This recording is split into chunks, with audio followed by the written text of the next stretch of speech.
인제대학교 일산백병원 한정렬입니다.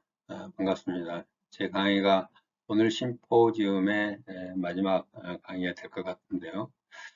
제가 말씀드릴 내용은 2024년 프리컨셉션 케어 인 서울시티입니다. 서울시 남녀 임신 준비 사업을 통해서 프리컨셉션 케어의 중요성에 대해서 말씀드리고자 합니다. 컨텐츠는 서울시 사업 소개와 성과에 관련해서 말씀드리고, 또한 보건복지부의 임신 사전 건강관리 사업, 소위 가입력 검사에 대한 이제 소개와 한계에 대해서 말씀드리고자 합니다. 그리고 마지막으로 마더세이프에서 준비하고 있는 모바일 남녀 임신 준비 사업에 대해서 말씀드리겠습니다.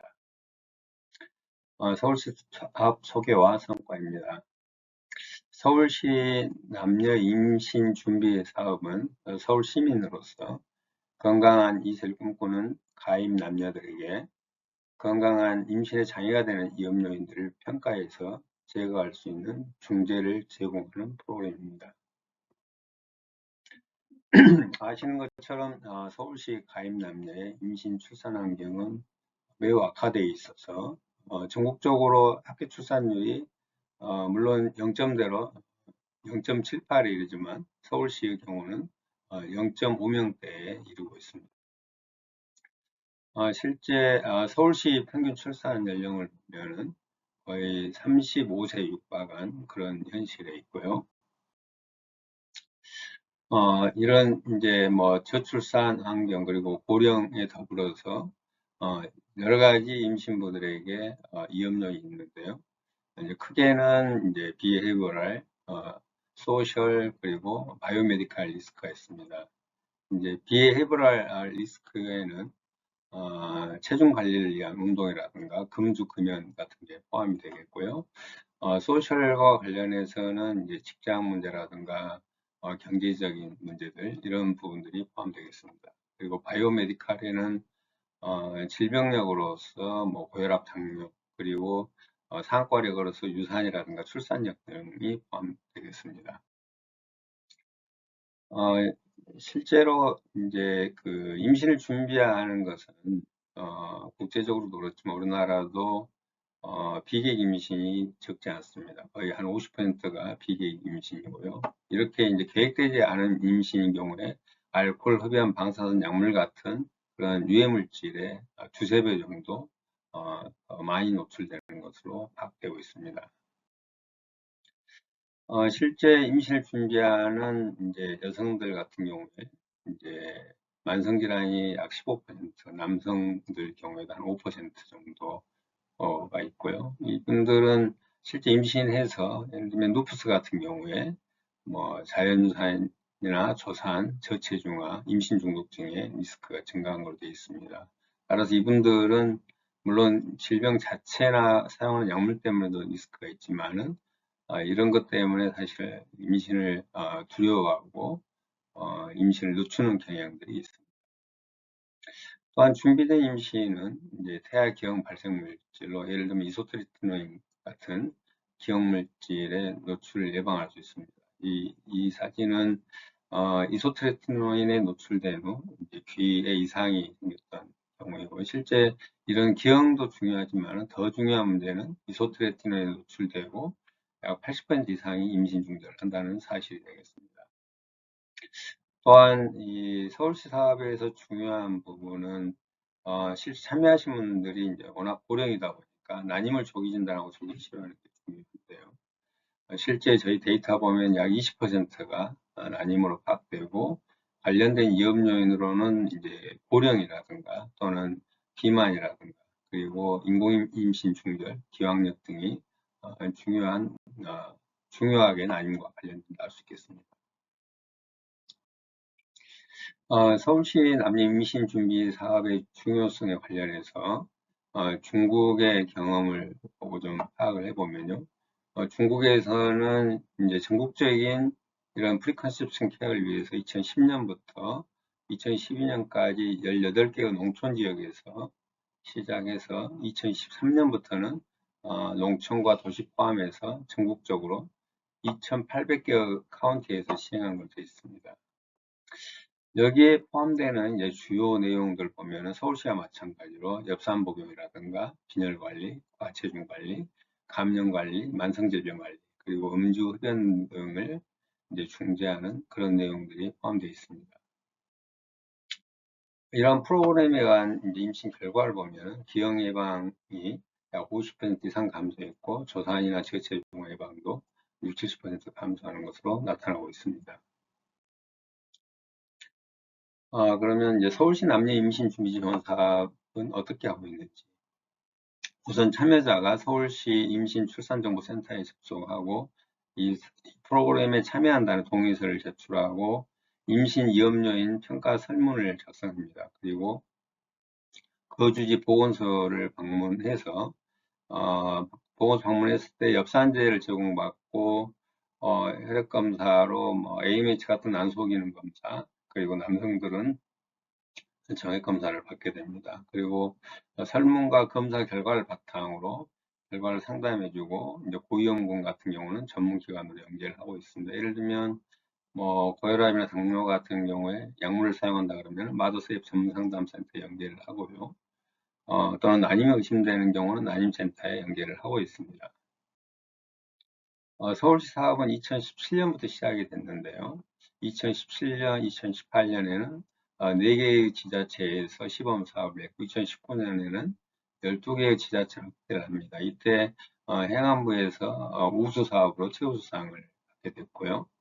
2020년부터는 25개 지자체로 확대했습니다. 하지만 코로나 때문에 이제 부침이 있었고 2023년에는 3만 명이 넘게 이 사업에 참여했습니다.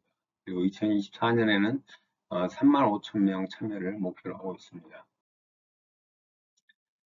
저희가 이 사업을 이제 모니터링하고 또 이제 사업 프로세스를 이렇게 표준화를 하고 있는데요.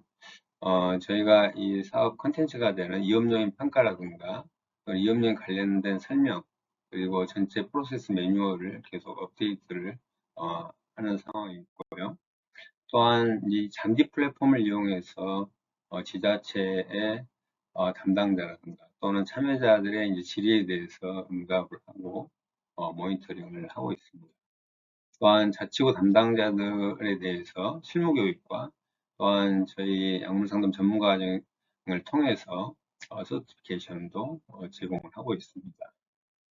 또한 이 사업에서 나온 데이터를 바탕으로 출산정책개발연구 및 홍보를 하고 있습니다.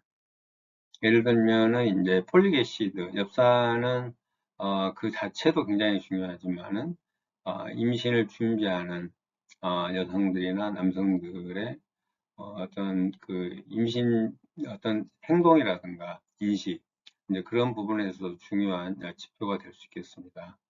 2017년에 약 32% 정도가 엽산을 복용했다면은 2021년에는 약 40%까지 증가했습니다만 여전히 그렇게 높지 않은 상황이 있고요. 관련된 위험 요인으로는 우선은 이제 나이가 30세 이전보다는 30세 이상에서 훨씬 더 엽산을 많이 복용한 걸로 되어 있고요. 또한 이제 인컴이 높을수록 또는 이제 기혼 여성 그리고 임신을 한 번이라도 한 경우 그리고 자연유산을 경험했거나 인공유산을 경험했던 분들이 엽산 복용률이 높은 걸로 나타났고요. 반면에 이제 그 직장이 있는 경우 그리고 음주라든가 또는 흡연 그리고 커피 그리고 운동을 하지 않는다거나 불면증 그리고 폭식증 그리고 이제 우울증이 있는 경우에 엽산을 잘 복용하지 않는 걸로 되어 있습니다. 그래서 엽산 복용률을 보면서 우리가 임신부들의 임신을 준비하는 여성들의 어떤 위험 요인들을 같이 파악해 보는 것은 상당히 의미가 있을 것 같습니다. 다음은 2024년 4월부터 시작된 보건복지부의 임신 사전 건강관리 사업, 소위 가입력 검사에 대해서 말씀드리겠습니다. 워낙에 보건복지부에서 이 사업을 시작할 때 서울시 사업을 벤치마킹을 했죠. 그래서 이제 이 사업의 목표는 임신율 제고, 그리고 건강한 임신 두 가지 목표를 가지고 있었지만 이제 결국 복지부 사업은 임신율을 높이는 데 초점이 맞춰져 있다 보니까 임신율 제고 쪽에만 이제 방점을 두고 있는 것 같습니다. 그래서 결과적으로는 2024년 임신 사전 건강 관리 사업은 이제 가입력 검사가 됐죠. 그래서 여성들은 안소기능 검사, 남성들은 이제 정자에 관련된 검사를 지원을 하게 돼 있는 이제 그런 상황에 있고요. 그래서 그 한겨레 신문에서 물론 저도 이제 이 기사에 인터뷰를 했지만 정부의 출산 지원 정책 쏟아내지만 중요한 임신 전 건강 관리는 빠져라는 제목의 이제 기사가 나왔고 그 내용을 보면 고령 산모 느는데 안전한 출산 정부 대책은 구멍 그렇게 이야기하고 있습니다. 아시는 것처럼 이제 보건복지부의 출산 지원 정책은 대개는 아님에 이렇게 쏠려 있죠. 그러다 보니까 이 이른둥이 즉 조산애들이 이제 증가하는 문제가 발생을 하고 있습니다. 실제 세계보건기구인 WHO에서는 포괄적인 임신 전 건강관리 중요성에 대해서 이제 강조를 하고 있고 실제 이제 서울시 남녀 임신 준비 지원 사업에서도 엽산제 복용률이 그렇게 높지 않은 상황이고 또 참여하신 분들의 한 20%가 최근 3개월 내에 약물을 처방받은 걸로 뭐 그중에서도 여드름 치료제인 이소트리티노인이나 남성들 같은 경우 탈모 치료제 성분이 피나스테로이드 같은 거를 처방받은 걸로 되어 있습니다. 그래서 결국은 복지부의 가입력 검사만으로는 이제 산모 건강을 다 챙기기는 어렵고 결과적으로는 고위험 임신부들 관련해서 조산을 한다거나 저체중아를 한다거나 이제 그런 경우에 결국은 산모나 그 아이 그리고 국가에 상당한 부담을 줄이라는 것입니다. 저희 마더세이프 센터에서는 이제 현재 모바일 남녀 임신 준비 사업을 준비하고 있는데요. 이제 물론 지금 서울시 사업이 2025년도에 이제 계속 지속된 건지는 불투명한 상태입니다. 왜냐하면 보건복지부의 사전 건강 관리 사업이 영향을 미치는 상황이기 때문인데요. 저희 마더세이프 전문 상담 센터에서는 이제 2010년부터 임신부 모유수유부들에게 이제 안전한 약물 사용 관련된 정보를 제공해 왔습니다. 근데 2024년부터 복지부 지원이 끊기면서 저희가 이 사업을 이제 유료화해서 진행하고 있고 지난 5개월 동안 약 2,000건 정도의 상담을 해왔습니다. 저희가 이 플랫폼을 이용해서 남녀 임신 준비를 위해서도 준비를 하고 있는 입장이고요. 이 남녀 임신 준비 사업 모형은 마찬가지로 등록을 하고 비검사 이업 여인을 평가하고 이제 난임을 진단합니다. 그리고 물론 저희가 직접 검사하는 건 아니지만 일반 검사나 가입력 검사를 해서 저희 플랫폼에 정보를 주면은 저희가 전체적인 이제 뭐 설문을 통한 거 또 검사 결과와 관련된 이업률에 대해서 이제 상담을 하고 중재하는 시스템으로 진행할 계획입니다. 제가 말씀드린 내용에 대한 이제 테이크홈 메시지로 서울시 남녀 임신 준비 사업은 전형적인 이제 프리컨셉션 케어로 사실 중국에서의 어떤 데이터를 보더라도 굉장히 중요한 사업인 것은 분명합니다. 한편 2024년 4월에 시작한 보건복지부의 가입력 검사는 물론 이 사업 자체는 제가 보기에는 제2의 난임 지원 사업이라고 판단하지만 물론 임신 전에 의사들을 만나게 한다는 점에서는 긍정적인 부분이 있지만 여전히 임신 전 여러 가지 위험 요인을 컨트롤하는 데는 한계가 있다고 봅니다. 한편 저희 마더세이프 전문 상담센터에서는 저희 플랫폼을 가지고 모바일 남녀 임신 준비 지원 사업을 이제 구축하고 준비하고 있다는 말씀을 드리겠습니다. 경청해 주셔서 감사합니다.